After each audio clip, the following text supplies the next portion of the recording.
वृषभो विश्वरूपः छन्दोऽभ्युदये प्रथमात्सं बभूव सामेन्द्रो मेधया शृणोतु अमृतस्य देवी धारणो भूयासं शरीरं मे विचर्षणं जिह्वा मे मधुमत्तमः कर्णाभ्यां भूरि विश्रवं ब्रह्मणः कोशोऽसि मेधया पीत श्रुतं मे गोपाय। वंदनीय अर्चनीय प्रातः स्मरणीय सद्गुरु भगवान के चरणों में कोटि से वंदन नमन करते हुए आदरणीय स्वामी जी महाराज उपस्थित धर्मान रागी भक्तजन भक्ति शक्ति स्वरूप माताएं और बहनें सभी की सरल सात्विक श्रद्धा का हार्दिक अभिनंदन। 2 मिनट भगवान नाम उच्चारण करेंगे। माता बहनों सभी बोलना, हाँ 2 मिनट के लिए सब भगवान नाम बहुत तन्मयता से भाव से सबको उच्चारण करना है। श्री राम जय राम जय जय राम, श्री राम जय राम जय जय राम, श्री राम जय राम जय जय राम,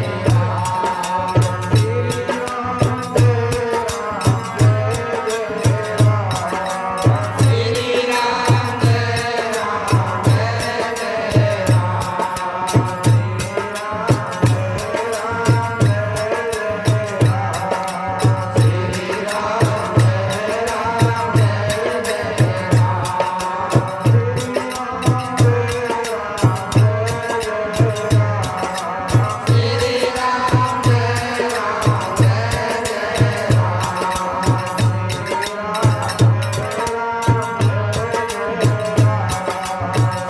राम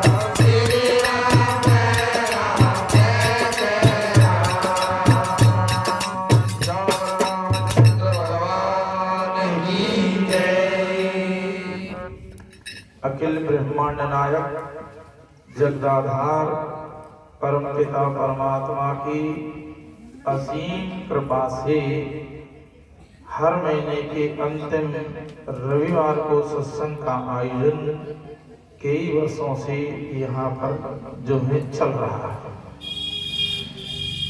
आप लोगों की सरल शुद्ध विशुद्ध परिशुद्ध भावना और श्रद्धा का प्रतिफल है कि ये कई वर्षों से अनवरत चल रहा है।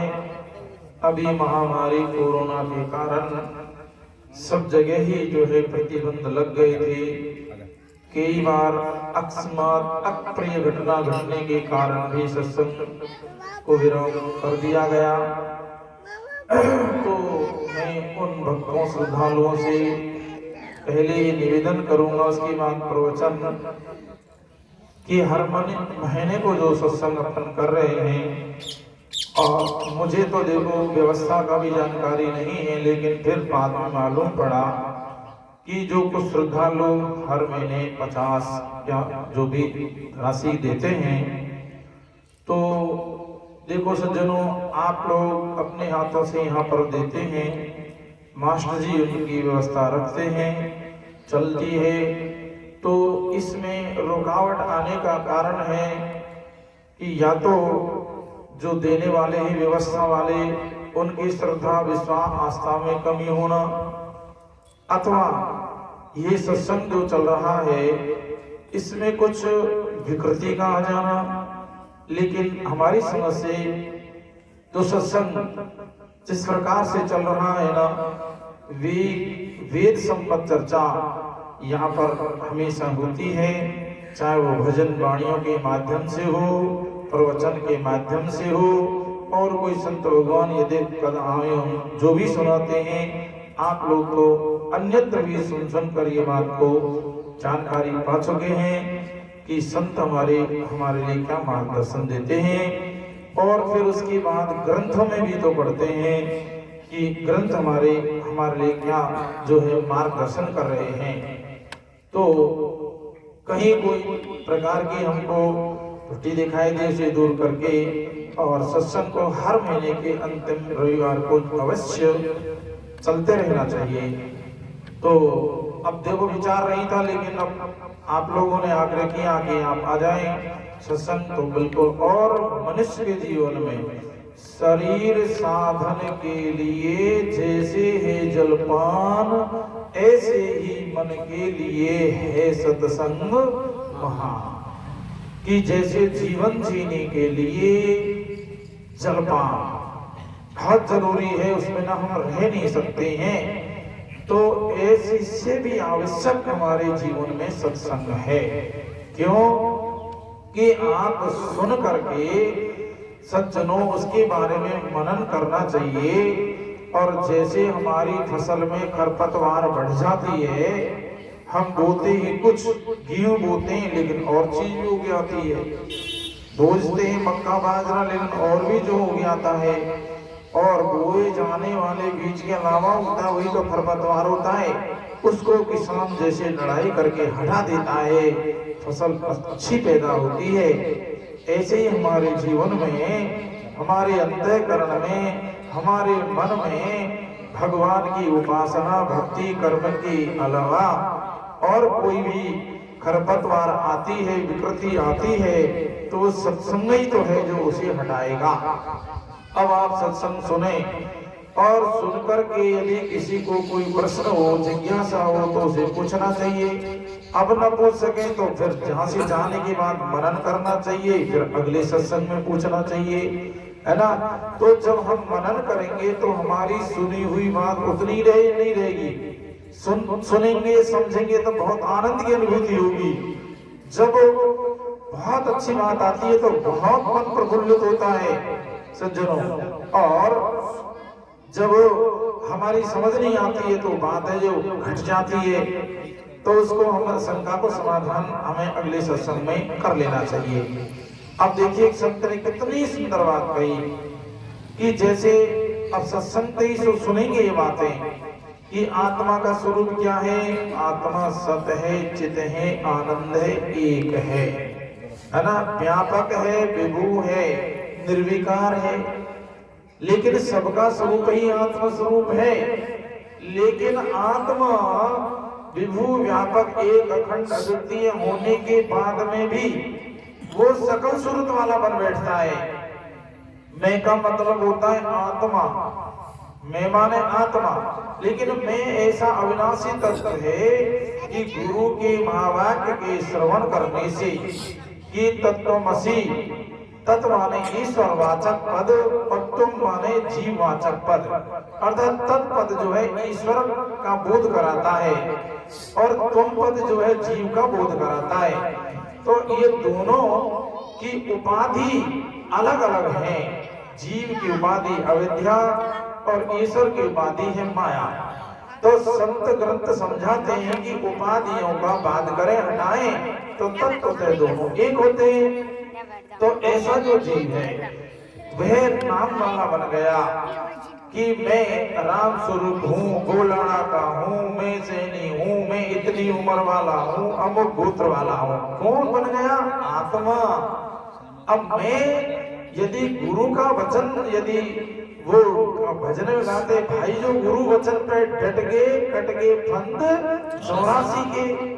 अब गुरु की वचन तो ये है कि सच्चिदानंद तू नित्य निर्द्वंद तू जीव माना, अरे बन गया देही में दीवाना, तू देही में दीवाना बन गया। अर्थात जैसे सज्जनों सामने हमारे दर्पण हो, उसको देखने के लिए आंख द्वारा अंतःकरण की वृत्ति निकल दर्पण को देखती है और इतनी शीघ्रता से लौटती है कि इसे किसी को मालूम ही नहीं होता कि हमारे अंतःकरण की वृत्ति लौटकर हमारे मुख को देख रही है।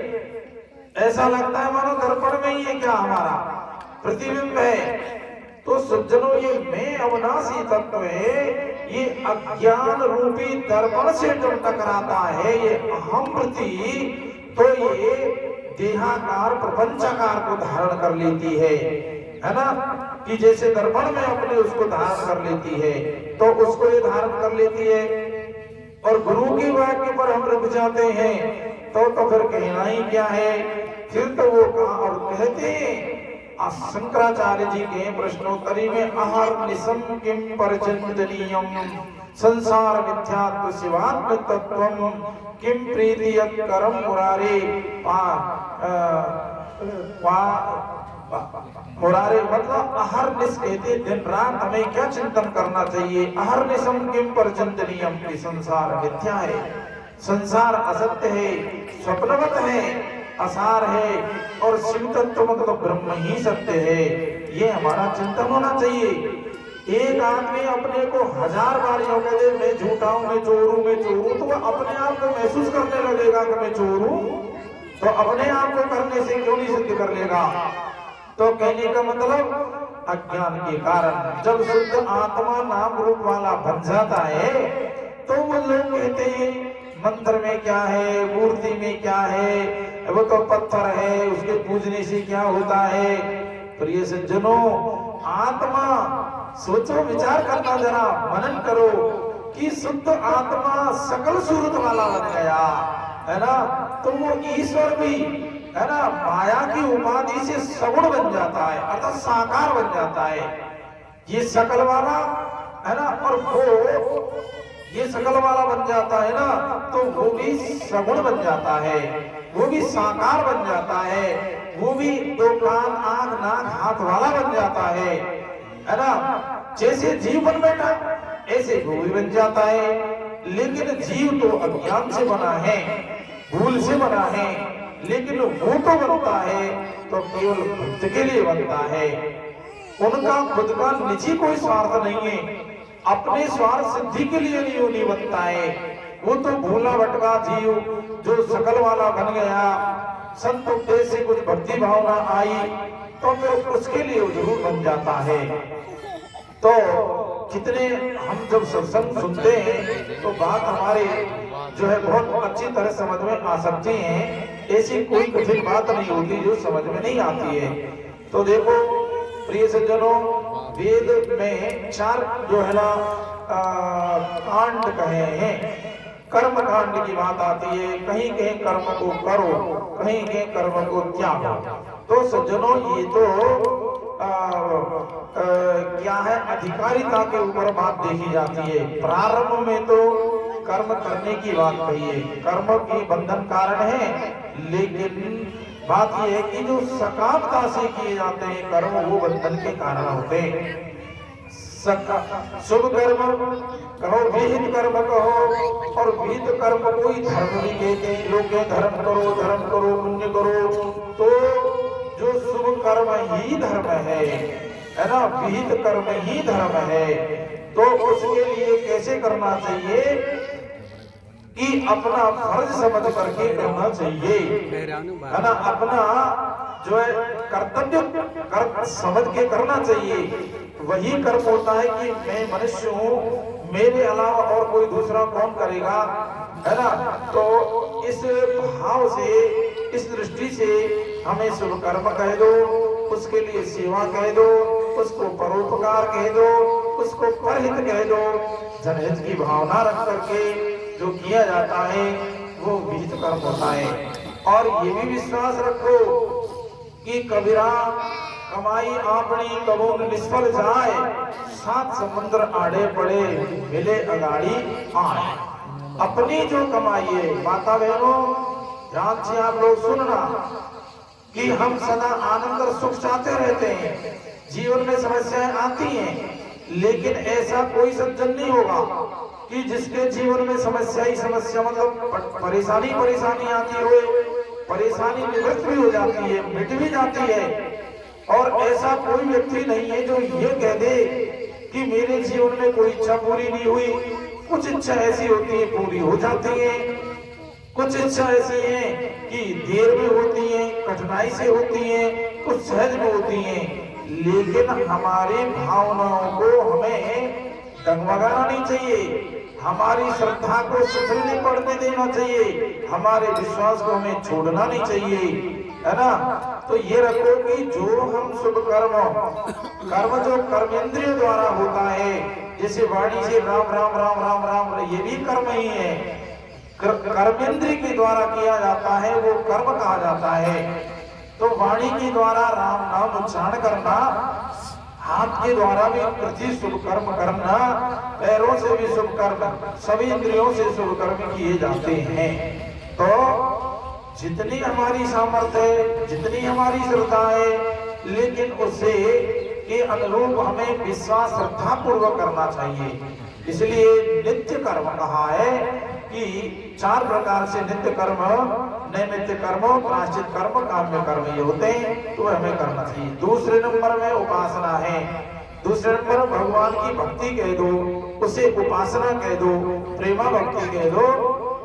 तो परमात्मा के प्रसन्नता के लिए हमें भक्ति करनी चाहिए, और परमात्मा जब हम पर प्रसन्न होंगे तो समझ लो प्रिय सज्जनों कि उस भक्त के जीवन में ऐसा विलक्षण का आनंद का अनुभव होता है कि वो कुछ संकेत में वर्णन कर सकता है, लेकिन पूरी जो है आनंद की महिमा को वो गा नहीं सकता है। लेकिन भक्ति भी भगवान की प्राप्ति के लिए करो, प्रसन्नता के लिए ही करो, प्रभु की खुशी के लिए ही करो। तो इस भाव से हमें भगवान की भक्ति, और भक्ति के रूप रामायण में 9 भक्ति, भागवत में 9 भक्ति, रामायण में 14 प्रकार की भक्ति, गीता में भी बहुत तरह से निर्गुण भक्ति बताई गई है कि आप जो है ना ये भक्ति कर लो। भक्ति का मतलब जिससे भगवान होते हैं प्रसन्न, जिससे भगवान के लिए हम लगते हैं प्यारे, जिससे भगवान के मन में बस जाते हैं हम, ऐसी प्यारी भक्ति को मनुष्य ही कर सकता है। मनुष्य इसको करने का अधिकारी है, और उसके करने में लगता कुछ नहीं है, लगती है श्रद्धा, लगता है विश्वास, और होती है आस्था, तो भक्ति हो जाती है ना। और ये श्रद्धा किसी बाजार में नहीं मिलती, ये विश्वास किसी बाजार में नहीं मिलता, है ना। मीरा ने भजन गाया ना कि मीरा के प्रभु गिरधर नागर, वो तो आवत प्रेम के मूल, प्रेम के मूल भगवान आते। और प्रेम कहाँ मिलेगा, किस बाजार में मिलेगा, किस मार्केट में मिलेगा, किस शहर में मिलेगा, वो किसी मार्केट में नहीं मिलेगा, वो सत्संग रूपी मार्केट में मिलेगा। कैसे मिलेगा कि भगवान की कृपालुता, दयालुता, भक्त वत्सलता की महिमा जब सुनेंगे तो हृदय में उनके प्रति प्रेम उत्पन्न होगा। कोई आदमी से कोई आदमी वार्ता करता है और उस आदमी के स्वभाव को, सरलता को, है ना, देखकर आदमी से आदमी का कितना प्रेम बढ़ जाता है कि वास्तव में आदमी बहुत ही प्यारा है। तो आदमी से आदमी का प्रेम हृदय में तो उत्पन्न होता है।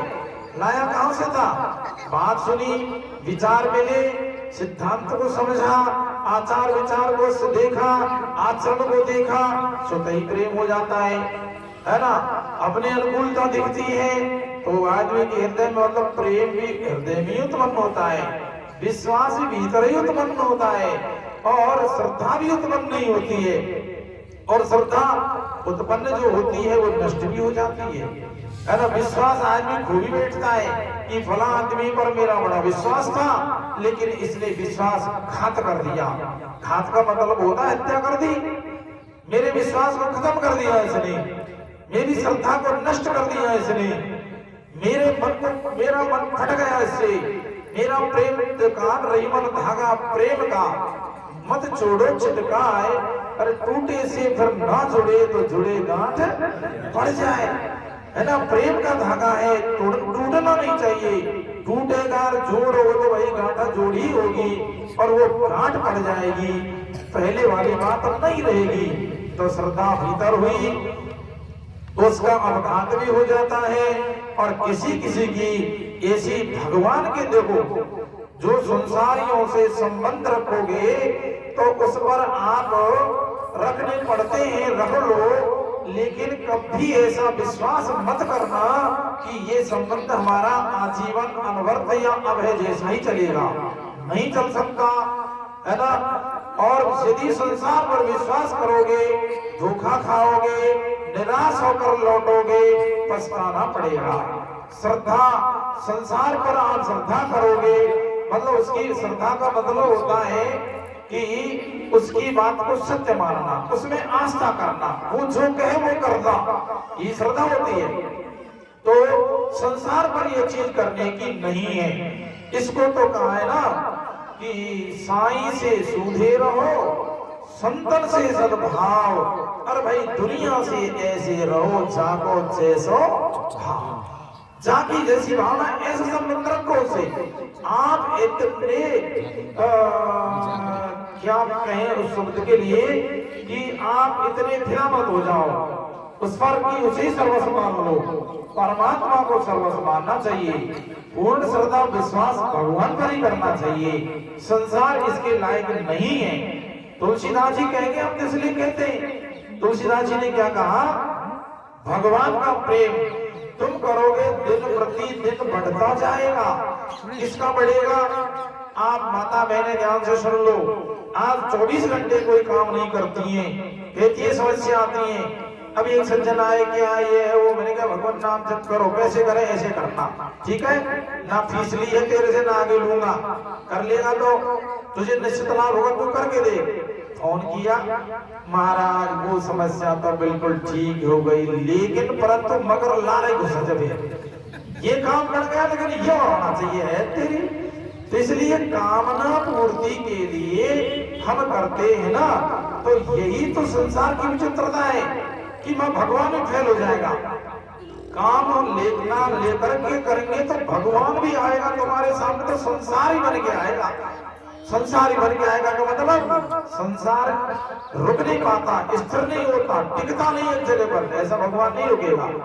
तो कहने का मतलब है कि संसार की जो कामना है वो पूर्ति नहीं होती, अपूर्ति बदलती है। एक होती ला रही, दूसरी बात आ जाएगी सामने, वो कुर्सी खाली हुई, दूसरी यहाँ बैठेगी वजह पर। इसलिए कामना पूर्ति का तो कोई स्थान है नहीं इतना, लेकिन फिर भी चाहे ना तो भगवान से ही चाहना चाहिए। और उसके लिए केवल नाम ही तो जप करना है, श्रद्धा विश्वास से करना है।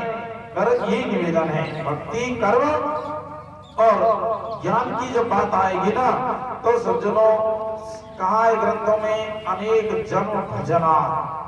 ज्ञान की भूमिका है 7, उसमें पहली भूमिका है शुभेच्छा, अपने आप को जानना पहचानना, मैं कौन हूँ, कहाँ से आयो हूँ, कहाँ मैं जाऊंगा।